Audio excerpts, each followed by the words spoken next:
So today we'll continue our learning of the Diamond Sutra.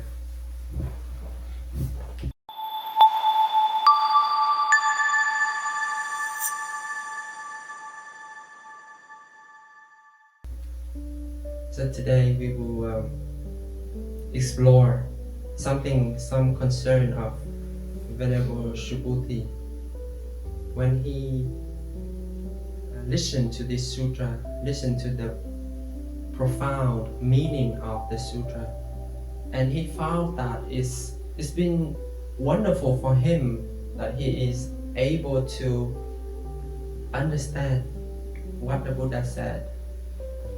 But he is concerned for us, for the younger generations, for the later generations.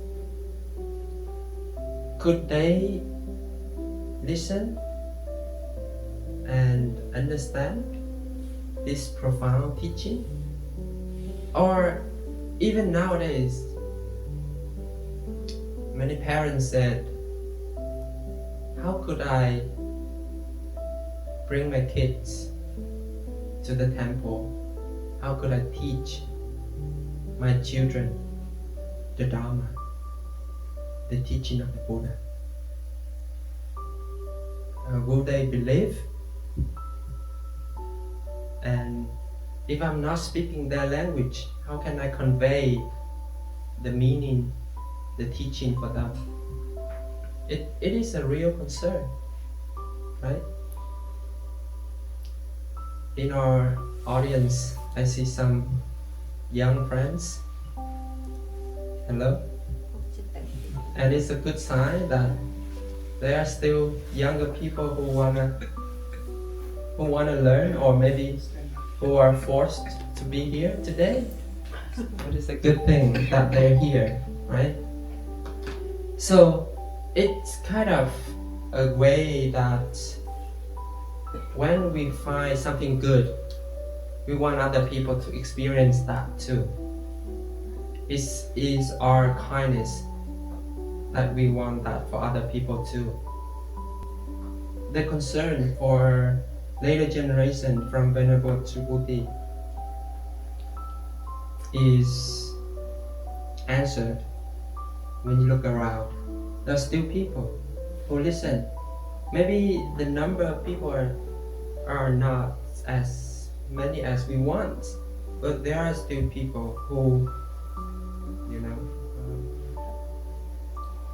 who generates the belief, the confidence in the teaching, real faith and confidence. So, as we read this sutra many times, I believe that there are certain sentences, there are certain teachings that you don't get, that you have doubt. You say, why is it that he say one thing here, but he say another thing opposite that thing that he said earlier? So that kind of mind bending on, he tried to confront. He helped you to confront your old belief, right? And then if you grasp tightly, hold on tightly on your old belief, then you cannot get the new meaning of his teaching. That's the purpose of this sutra. And that is also why people cannot believe in them easily. It's just too hard, too profound, it's too scary to let go of what you already have in order to hold something new. It's just like for some people, they hold a negative emotion for so long, and they believe that it makes them feel alive. So when something is much easier, they don't want to let go of that negative emotion. Some people really want suffering.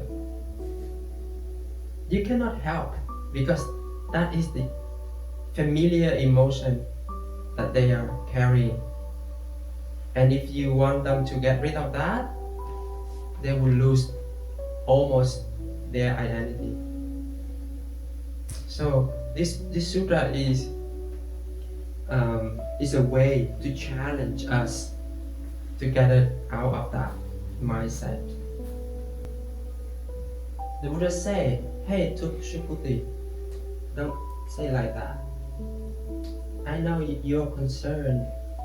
I know you want to spread the teaching to more people. I know you know the meaning of the teaching is profound and not many people understand, but don't say that." You see how confidence the Buddha have in us? Okay, so these people, there will be people who have real faith and confidence in the teaching. When you say the teaching to them, they will realize that immediately. They will recognize that immediately because they have sown seed. Not only to 1, 2, 3, 4, but tens of thousands of Buddha. This has two meanings. In order to be able to sow seed or to have connection with a Buddha, first you have to meet a Buddha. You want to nowadays you don't have to meet him. Maybe you can Zoom him or you can call him, but in the past you have to actually see him. Maybe you make an offering, maybe you listen to his teaching. That is how you have sown seeds of wisdom with that Buddha. But not only one, many times in the past.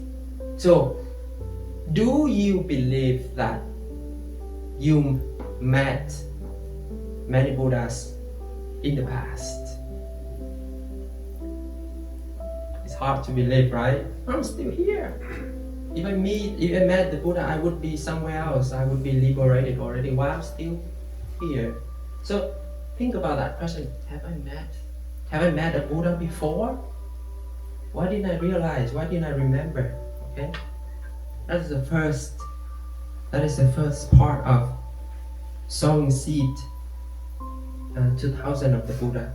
The second meaning of this teaching is that maybe you haven't met any Buddha, but you have met the truth, the Tathagata. You are so familiar with the truth for so many times, and now when you see it, you realize it, you recognize it. Oh, I have seen this before. Like you meet someone many times and then you see them again and say, oh, I met you before. So it's similarly, maybe in one of your meditation, you were so calm, you were so mindful, you were so peaceful, and you get in touch with the ultimate truth, the real realization, the liberation.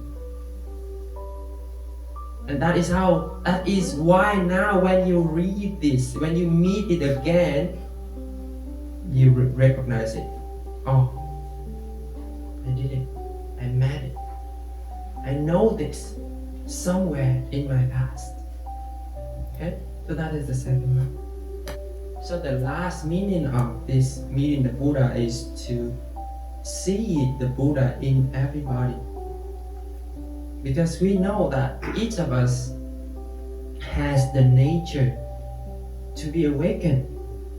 There's a potential for us, in us, that we can be free, we can be liberated, we can be peaceful, we can be calm. As in each and every one. So sow seed, good seed in the Buddha is also sow seed in people.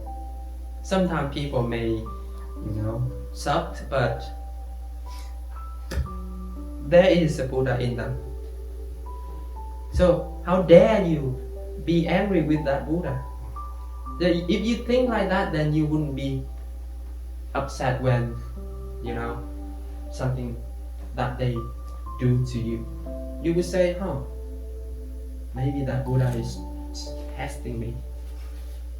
Maybe this is the test for me to kind of an opportunity for me to sow a seed of love, of understanding to that person, to this circumstance. Okay? It's a good way of thinking so that nothing can upset you. Because if a real Buddha challenged you, like say, hey, you suck, would you be angry at him? You would know that it's a test, so you wouldn't be angry, right? So treat everything that happened to you like that, and you will be Buddha soon. So we talk about when Subhuti talk about the future, he talk about the timeline. People who were born this time is far from Buddha. Maybe the further from the Buddha, he thinks that the less interest in the teaching. But the Buddha said, no, actually, you already have the seed. The seed is already in you. So you need the longer time, the better for the seed, for the tree to grow. You see, just like an oak tree or a redwood tree, the longer it's become bigger, right? So it doesn't have to be, that case that Subhuti talking about. You need longer time for your seed to sprout, to grow, to become a big, giant tree, right? So time is not a problem. Times actually help to grow the tree better. The next part, when they have confidence in the Buddha, who listen to the teaching, believe in the teaching, have confidence in the teaching, and he say that, for those one, the Tathagata see them and know them. This is very important. You want the Buddha to see you for who you are? You want a really non-judgmental, compassionate, most kind person to see you?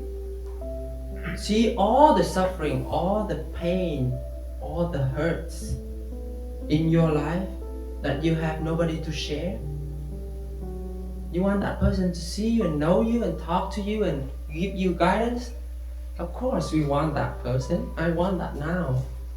Let me go on Amazon and order him now. We really want that person, right? The one who understands, non-judgmental and kind to really know us. And if you really have confidence in what he said, he will see you. He see you what? He see you for who you are. Because you don't hold on tightly on any belief anymore. You don't take whatever happened to you as your own personality, the identity. Trauma, depression, hurt. Those are the things that happened to you, and then you didn't know how to change back to before the incident. And that is my identity. That is who I am. That is why the trauma affects me. this now I have to hold on to it, to this one.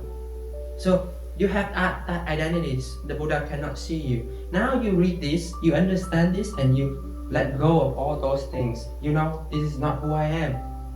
I'm not this feelings. This is just what something happened to me. Now I let it go. That is why when the Buddha can see you, that is when you are open, and the Tathagata can see you. The most compassionate way of seeing will see you. If you want the Buddha to see you for who you are, you have to drop everything. You have to drop who you think you are. You have to drop the pretense. You have to drop your own judgment of other people, your judgment of yourself, your criticism of yourself. You know, open your heart. The Buddha will see you for who you are, and he see beyond your appearance, beyond this life. You see all the way back. You know, this suffering is not theirs doing. There's something you did in the past that contribute to this suffering. So don't be too sad. You know, this is a way to pay back. So don't. It's okay. You know, he will say it's okay. He wouldn't help you to kind of, you know, relieve the suffering, but he'll be there for you. He says it's okay. Don't worry. So the last one will attain immeasurable happiness. It's just like a candle. You have a candle, you burn your own candle, keep it yourself, you only have one candle. It's just like this. You say, oh, this is what I do for you. I do for you, then there's just one candle. You know, if you do it and then you don't think about that you do, you just, as your nature, it's similar to get your candle and you help another 100 of million people to have that light. Your light doesn't go away, but you light other people's light as well. The immeasurable happiness, you know. When you always think about your suffering, you suffer much more. But when you are suffering but you think for other people, that compassion will help you transform your suffering, and you will suffer much less. That's what it means to attain immeasurable happiness.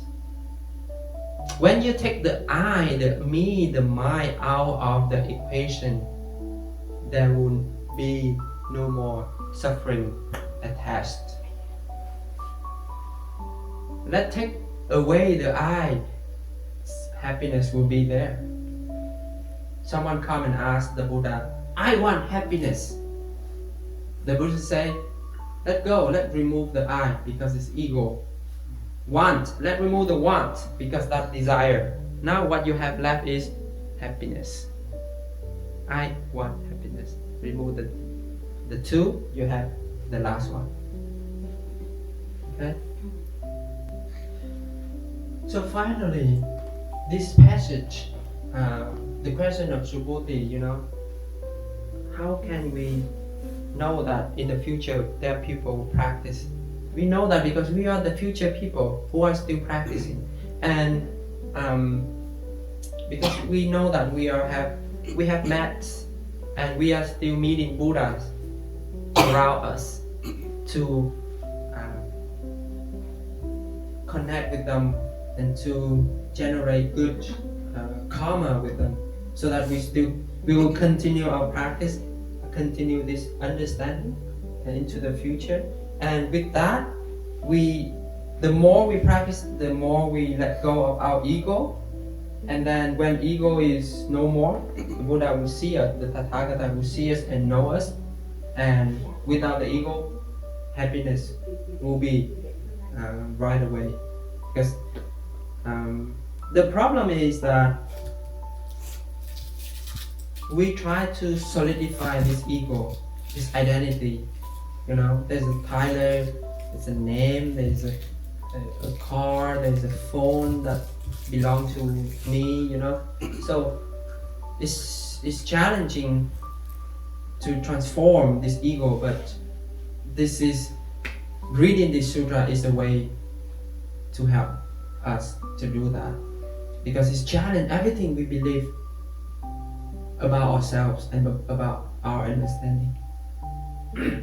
So after we finish this sutra, I hope that our sense of ego become more healthy, and if we can do away with the ego once and for all, and the only thing left is happiness. Okay? Yeah. Easy, right?